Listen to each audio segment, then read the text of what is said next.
The actual outbreak at Meerut 10 May 1857।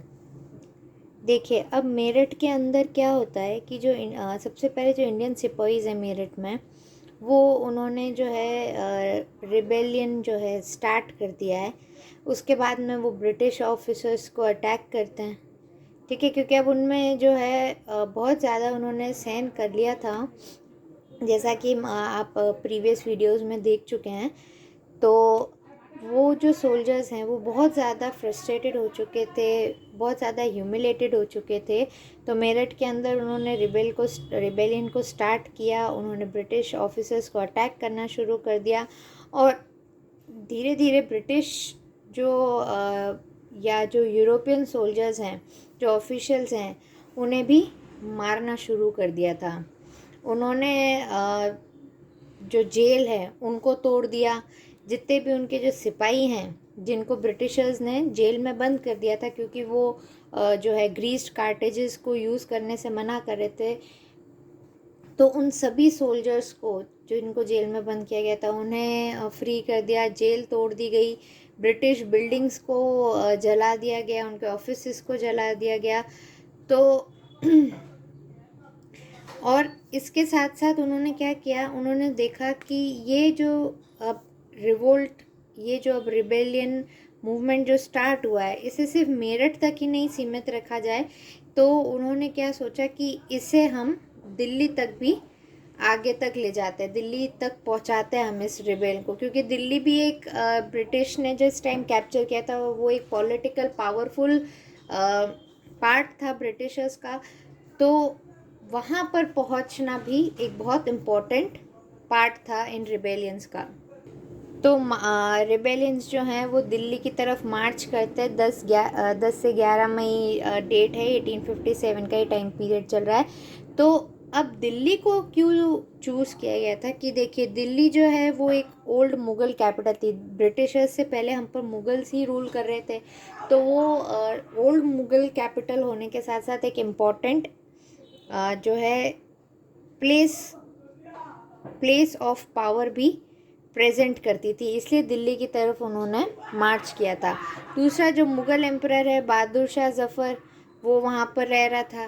तो उन्होंने सोचा कि वो वहाँ पे राजा रह चुका है, तो हम उसी की मदद से हमारे रिवोल्ट को और आगे बढ़ा सकते हैं। तो उन्होंने वहाँ पर रिबेलियंस ने क्या देखा, he was seen as a symbol of Indian unity, क्योंकि अभी तक मेन पूरे इंडिया के ऊपर जो है, पूरा का पूरा जो हमारा इंडिया है उसके ऊपर जो है वो एंड तक जो है मुग़ल का रूल था। तो लास्ट जो मुग़ल रूलर जो बहादुर शाह ज़फ़र था, तो वो ज़िंदा था।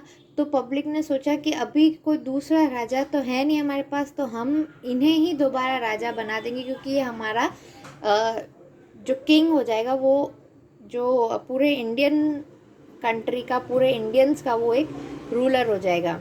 तो और ये एक लेजिटिमेट इंडियन रूलर भी है, यानी ऐसा नहीं है कि हायर वो गोद लिया गया या अडॉप्टेड है या ऐसा कुछ भी सीन नहीं है। तो वो लेजिटिमेट है, वो लीगल है वो चीज़।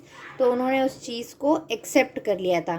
तो जो दिल्ली है वो अब सिंबल बन चुकी थी पॉलिटिकल सेंटर का, यानी यहाँ पर जितने भी बड़े डिसीजंस जो लिए जाएंगे वो दिल्ली के अंदर लिए जाएंगे। यहाँ एक इस रिबेल के अंदर सबसे अच्छी चीज़ ये हुई थी कि हिंदू और जो मुस्लिम्स हैं वो एक साथ आ चुके थे। पहले जिस टाइम मुगल्स हम पे रूल कर रहे थे तो हिंदू उनसे लड़ रहे थे, लेकिन ब्रिटिशर्स के आने के बाद में क्या होने लग गया था कि उनसे परेशान होकर हिंदू और मुस्लिम एक हो गया। अदरवाइज वो अलग ही थे, लेकिन ब्रिटिशर्स के अत्याचारों से, ब्रिटिशर्स के इन्वेजन्स की वजह से उन्हें हमारी कंट्री से बाहर निकालना है, उनके राज को ख़त्म करना है, इसलिए हिंदू और मुस्लिम्स एक हो गए थे। मुग़ल एम्परर जो है वो एक्सेप्ट कर लिया गया था दोनों कम्युनिटी के द्वारा, दोनों रिलीजन के द्वारा, यानी हिंदूज़ ने भी मान लिया कि हाँ बहादुर शाह ज़फ़र हमारे राजा हैं, और मुस्लिम्स ने भी मान लिया कि वो हमारे राजा होंगे। तो ये जो रिवोल्ट है ये ट्रांसफॉर्म हो चुका था एक मिलिट्री म्यूटिनी, यानी मिलिट्री मेन इसका बेसिक जो स्टार्ट हुआ था वो सोल्जर्स के थ्रू हुआ था। लेकिन अब वो सोल्जर्स का जो थॉट है वो अब कन्वर्ट हो चुका था एक नेशनल अपराइजिंग में, यानी इसके अंदर सिर्फ सोल्जर्स ही नहीं, इसके अंदर कई सारे लोग भी जुड़ने लग गए थे।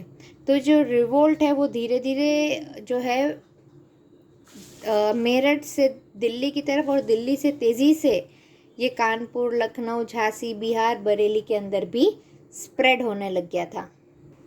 देखिए अब हम जैसे देखते हैं कि जो रिवोल्ट के कॉजेज़ हैं वो कई सारे हैं। तो जिसमें सबसे पहला कॉज आता है पॉलिटिकल कॉज ऑफ रिवोल्ट। तो पॉलिटिकल कॉजेज़ के अंदर हमने देखा था, आप अगर मेरी पुरानी वीडियोस देखेंगे तो मैंने मेंशन किया हुआ है डॉक्ट्राइन ऑफ लैप्स के बारे में, एनेक्सेशन ऑफ अवध के बारे में, disrespect of rulers, loss of privileges, exclusion from high positions, erosions of local authority. इन सब के बारे में हमने बहुत अच्छे से हमारी प्रीवियस वीडियोज़ में डिस्कस किया है। तो आप दोबारा उन वीडियोज़ को देख सकते हैं ताकि आपको किसी प्रकार की कोई कन्फ्यूजन ना रहे। दूसरा कारण था इकोनॉमिक कॉजेज़ ऑफ रिवोल्ट। तो जिसमें था सबसे पहले हैवी लैंड रेवेन्यू पॉलिसीज़, जिसके अंदर परमानेंट सेटलमेंट था, रायटवाड़ी सिस्टम था, महलवाड़ी सिस्टम था। तो देखिए परमानेंट सेटलमेंट जो था वो 1793 में हुआ, लॉर्ड कॉर्नवालिस ने बंगाल के अंदर स्टार्ट किया। रायटवाड़ी सिस्टम जो था 1820 में हुआ था, उसको थॉमस मुनरो ने इनिशिएट किया, जो मद्रास और बॉम्बे में देखने को मिला। महलवाड़ी सिस्टम जो विलियम या बेंटनिक ने स्टार्ट किया था, वो नॉर्थ वेस्टर्न प्रोविंसेस और पंजाब के अंदर था। तो आप देख सकते हैं कि देखिए कॉजेज़ हमारे सामने धीरे धीरे डेवलप होते जा रहे हैं। अब पहले तो था कि हम एनफील्ड राइफल्स, हम कार्ट्रिजेज, ग्रीस्ड कार्ट्रिजेज यूज़ नहीं करेंगे, तब वो सोल्जर म्यूटिनी था, मिलिट्री म्यूटिनी था। लेकिन अब ये सारे कारण भी उस रिबेलियन, उस रिवोल्ट का एक हिस्सा बनते जा रहे थे। अब पब्लिक को अपने पुराने घाव भी याद आ रहे थे, तो और ज़्यादा जो गुस्सा भरा पड़ा था इतने समय का, वो भी इस रिवोल्ट का हिस्सा हो रहा था। देखिए इकोनॉमिक के अंदर हैवी लैंड रेवेन्यू पॉलिसीज़ हमने डिस्कस की। उसके बाद में था कि destruction of Indian handicraft and industries. Britishers जो थे उन्होंने हमारे ट्रेडिशनल हैंडीक्राफ्ट्स को, हमारे आर्टिजन्स को, हमारे आर्टिस्ट्स को बहुत परेशान किया, बहुत उन्हें अपने ट्रेडिशन को, अपनी कल्चर को, अपने काम को जो वो ट्रेडिशनली करते थे उसको भी बहुत ज़्यादा एक्सप्लॉइट किया, बहुत ज़्यादा उसको परेशान किया और इस तरह से मजबूर कर दिया था कि इंडियंस को जो है वो ब्रिटिश गुड्स के ऊपर ही डिपेंडेंट होना पड़ा। दूसरा ड्रेन ऑफ वेल्थ, यानी हैवी टैक्सेस जो हैं वो कलेक्ट होते थे। मैंने आपको बताया था पहले, ज़मींदार पीजेंट्स के ऊपर बहुत जुल्म करते, पीजेंट्स नहीं दे पाते थे उस टाइम पे तो ज़मींदार्स की लैंड ले ली जाती थी। इस तरह से जो है चाहे खेती हुई हो या नहीं हुई हो, जैसा भी हो, चाहे कोई किसी का ट्रेड अच्छा चला हो नहीं चला हो, लेकिन आपको हैवी टैक्स तो देना ही पड़ेगा। तो ये भी एक पार्ट हो चुका था। अब जो है प्रॉफिट, जो भाई अब एक बेचारा इंडियन जो है, एक फार्मर अपनी मेहनत से, एक आर्टिजन अपनी मेहनत से जो कमा रहा है, उसका कुछ तो पार्ट उसको मिलना चाहिए, लेकिन ऐसा नहीं हो रहा था। जो भी वो प्रॉफिट हो रहा था वो सारा कुछ कहाँ भेजा जा रहा था, इंग्लैंड के अंदर। तो वहाँ पर जो है इस प्रॉफिट की मदद से जो सैलरीज़ हैं वो किसे दी जा रही थी, ब्रिटिश ऑफिसर्स को। यानी इंडियन मेहनत कर रहा है, इंडियन अपना पैसा, अपना खून पसीना कमाई सब लगा के रेवेन्यू जनरेट कर रहा है, लेकिन वो रेवेन्यू कहाँ जा रहा है, ब्रिटिशर्स की पॉकेट में। क्यों? ताकि ब्रिटिशर्स को सैलरीज मिल सके। तो इसका रिज़ल्ट क्या हुआ, इंडियंस जो हैं उनके पास तो कुछ आ नहीं रहा प्रॉफिट के नाम पे, ना रेवेन्यू के नाम पे। इसकी चक्कर में वो क्या पुअर होते जा रहे थे, हेल्पलेस होते जा रहे थे। वो सिर्फ एक वेल्थ प्रोड्यूसिंग कम्युनिटी हो रहे थे हम इंडियंस, जो ब्रिटिशर्स की पॉकेट्स फुल कर रहे थे। फिर नेक्स्ट आता है कि एक्सप्लॉइटेशन ऑफ रॉ मटेरियल्स।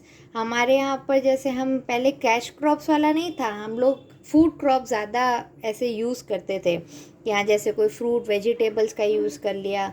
लेकिन ब्रिटिशर्स के आने के बाद हम लोग कैश क्रॉप्स की तरफ ज़्यादा बढ़े, जैसे टी हो गया, कॉटन हो गया, ओपियम हो गया, इंडिगो हो गया। तो देखिए आपको पता ही होगा कि जो ओपियम वगैरह होता है, इसकी जब खेती होती है तो इसकी खेती बहुत ज़्यादा ज़मीन का यूज़ तो करती है, लेकिन उस ज़मीन पे आप कोई दूसरा प्लांट या कोई दूसरी फसल नहीं उगा सकते, क्योंकि वो धीरे धीरे बंजर करने लग जाती है उस धरती को, है ना। तो इस तरह से ब्रिटिशर्स जो हैं वो हमारे रॉ मटेरियल्स के ऊपर भी हमें बहुत ज़्यादा परेशान कर रहे थे। फिर फार्मर्स जो हैं उनको फोर्स किया जा रहा था कि वो कैश क्रॉप्स उगाएं इंस्टेड ऑफ फूड क्रॉप्स, यानी कहीं ना कहीं एक तो वो फूड क्रॉप भी नहीं उगा पा रहे हैं, ठीक है, कैश क्रॉप भी अगर वो उगा रहे तो उसका बेनिफिट उनको नहीं मिल रहा है, फूड क्रॉप वो उगा रहे तो वो भी ब्रिटिशर्स के पास में जितना जाना है उतना चला जाता, अन्न के भंडार वो कर नहीं सकते थे, ब्रिटिशर्स ले जाते थे। आपने पुरानी पिक्चर्स में, पुराने किसी ऐसी मूवी में देखा होगा कि जहाँ पे लगान वसूली बहुत होती थी, कोई अपने पास, किसी के पास ज़्यादा अनाज नहीं इकट्ठा किया जा सकता था, तो ऐसे ब्रिटिशर्स हम पर कई तरह से टॉर्चर अब कर चुके थे। तो ये सारे जो इंसिडेंट्स हैं, ये सारे जो इवेंट्स हैं, ये सारे जो एक्शंस जो ब्रिटिशर्स ने इंडियंस के अगेंस्ट में, इंडियंस के ऊपर यूज़ किए, अब वो इस रिबेलियन का पार्ट बन रहे थे। तो देखिए, फूड की जो समस्या आ रही थी, इसकी वजह से क्या हो रहा था कि लोग भूखे मर रहे थे, स्टारवेशन हो रही थी, है ना, फूड शॉर्टेज बहुत ज़्यादा बढ़ चुकी थी। फार्मर्स जो हैं वो ब्रिटिश ट्रेडर्स, ब्रिटिश गुड्स पे, सर्विसेज पे, उन पे डिपेंडेंट होने लग गए थे। ब्रिटिशर्स यही तो चाहते थे कि इंडियंस हमारे लिए काम करें और हम पर ही निर्भर हो जाएं। उसके बाद में क्या, इसके क्या क्या इफ़ेक्ट थे, जैसे देखिए पॉवर्टी और फेमाइन कंडीशंस भी आ गई थी।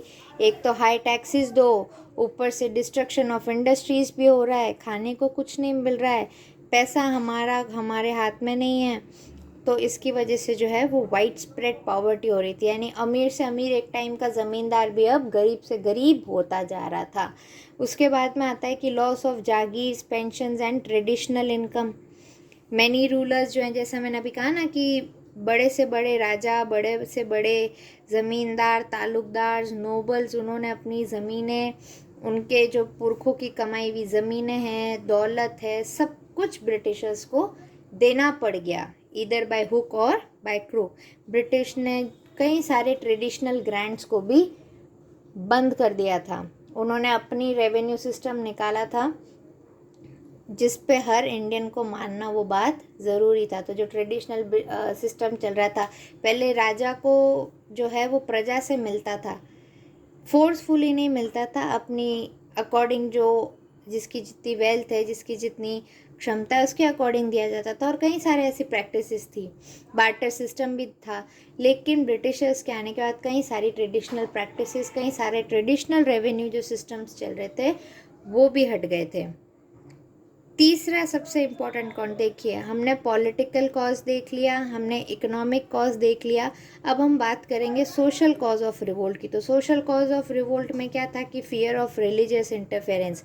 देखिए, पहले जो विडोज़ हो जाती थी उनकी दोबारा री मैरिज नहीं की जाती थी, सती प्रथा हमारे यहाँ पर बहुत ज़्यादा एक्टिव थी, है ना, कि पति की चिता के साथ ही उसकी वाइफ को उस पर उसके साथ ही उसका दाह संस्कार कर दिया जाए, उसका सती कर दिया जाए, है ना।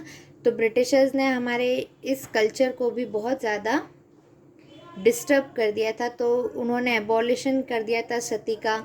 उन्होंने जो है विडो री मैरिज एक्ट 1856 निकाल दिया था। हालांकि कई कई जगह इस चीज़ को पब्लिक ने समझा, लेकिन कई कई जगह इसका बहुत ज़्यादा विरोध भी हुआ। तो ये हमारी रिलीजियस इंटरफेरेंस के अंदर उनका रोल हो गया। अच्छा, इंडियंस जो हिंदू हैं वो ये बिलीव करते थे कि ब्रिटिश जो हैं वो उनका जो ट्रेडिशन है, इंडियन ट्रेडिशन है, उसको डिस्ट्रॉय करना चाहते हैं। मिशनरीज, ओपन स्कूल्स और हॉस्पिटल्स खोल दी गई। क्यों? उनको ऐसा लगा कि यहाँ पर जो है वो क्रिश्चियनिटी का जो है वो स्प्रेड होनी चाहिए।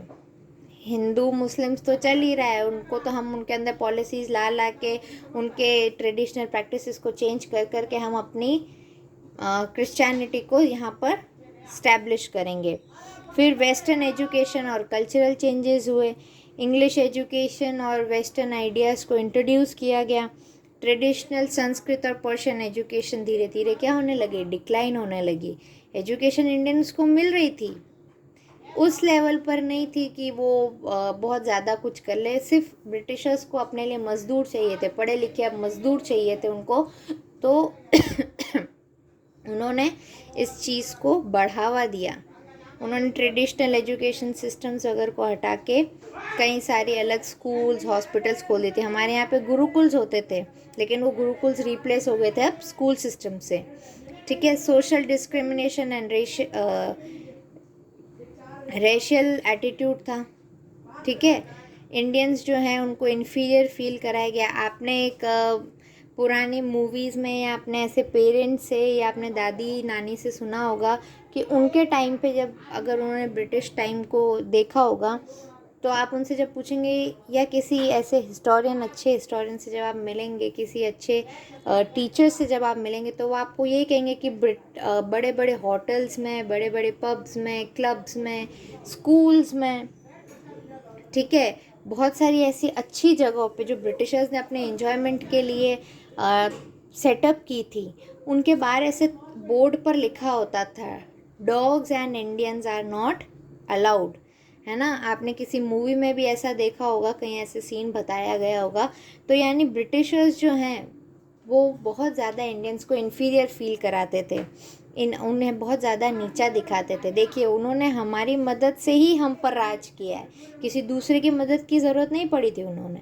ठीक है, हमारी बहुत सारी कमियों की वजह से, हमारी बहुत सारी जो है हेल्पलेसनेस की वजह से वो धीरे धीरे हमारे माइंड पे अटैक किया, माइंड के साथ उन्होंने हमारी बॉडी पे अटैक किया, और बॉडी के साथ साथ वो हमारी सोल्स पर भी अटैक करने लग गए थे। तो इंडियंस जो हैं उनको हाई पोस्ट नहीं दी जा रही थी, उन्हें डिनाई किया जाता था। उन्हें ब्रिटिशर्स को लगता था कि अगर ये हाई पोस्ट पालेगा तो हाँ, ये हम पर रूल करेगा या ये अपने लोगों का भला करना शुरू कर देगा। इंडियन सिपाहीज़ की जो सैलरी है वो ब्रिटिश सोल्जर्स के कंपैरिजन में लो थी।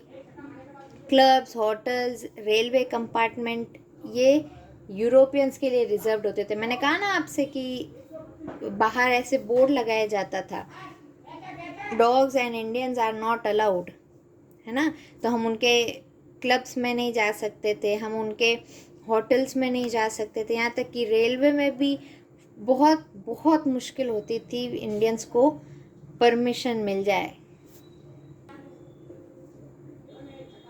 तो स्टूडेंट्स, आपने देखा कि हमारी जो रिवोल्ट बढ़ तो रहा है, मेरठ से वो दिल्ली तक पहुंच गया, दिल्ली से वो आगे आगे लखनऊ, बिहार, बरेली, झांसी, वहाँ भी पहुंचा है।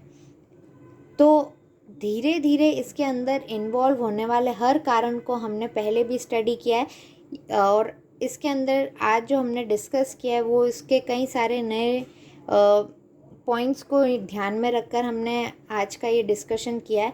तो इसके आगे की वीडियोस जानने के लिए कि ये रिवोल्ट कितना एक्सपैंड होता है, आप प्लीज़ मेरे चैनल को सब्सक्राइब करिए, दक्षिता स्टडी हब, और इस चैनल को ज़्यादा से ज़्यादा शेयर कीजिए, लाइक कीजिए वीडियोस को, और सब्सक्राइब करिए। Thank you.